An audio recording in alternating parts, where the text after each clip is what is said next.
ஏ மாயா, chat GPT கூட பேச நீ எனக்கு சொல்லி கொடுத்தல நேற்று ஈவினிங்கு, செம்மையா இருக்குடி. இதுக்கு எல்லா விஷயமும் தெரியுது தெரியுமா? எந்த ரெசிபி கேட்டாலும் பட்டு பட்டு பட்டுன்னு சொல்லுது. சமையல் ரெசிபியோட நிறுத்திங்கன்னா சரிதான்.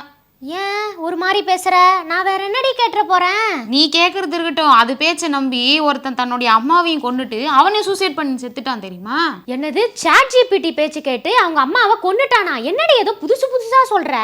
அமெரிக்கால எரிக் அப்படின்றவரு சாட் ஜிபிடிக்கு பாபின்னு பேர் வச்சு அது கூட டெய்லி பேசிட்டு இருந்திருக்காரு.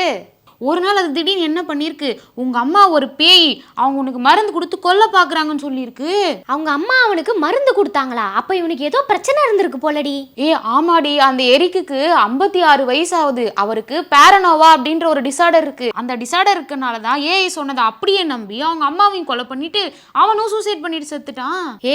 அவனுக்கு உடம்புல பிரச்சனை இருந்ததுனாலதான் சாட் ஜிபிடி சொன்னதை அப்படியே செஞ்சிருக்கான் போலடி. ஆமாண்டி, இதுக்காக ஏஐ நிறுவனமும் வருத்தம் தெரிவிச்சிருக்காங்க. உண்மையிலே இந்த ஏஐ அப்படி கமெண்ட் பண்ணதுனால தானே அப்படி நடந்துச்சு, அது அப்படி பண்ணதுக்கு சாரி அப்படின்னு அவங்களும் சொல்லியிருக்காங்கடி.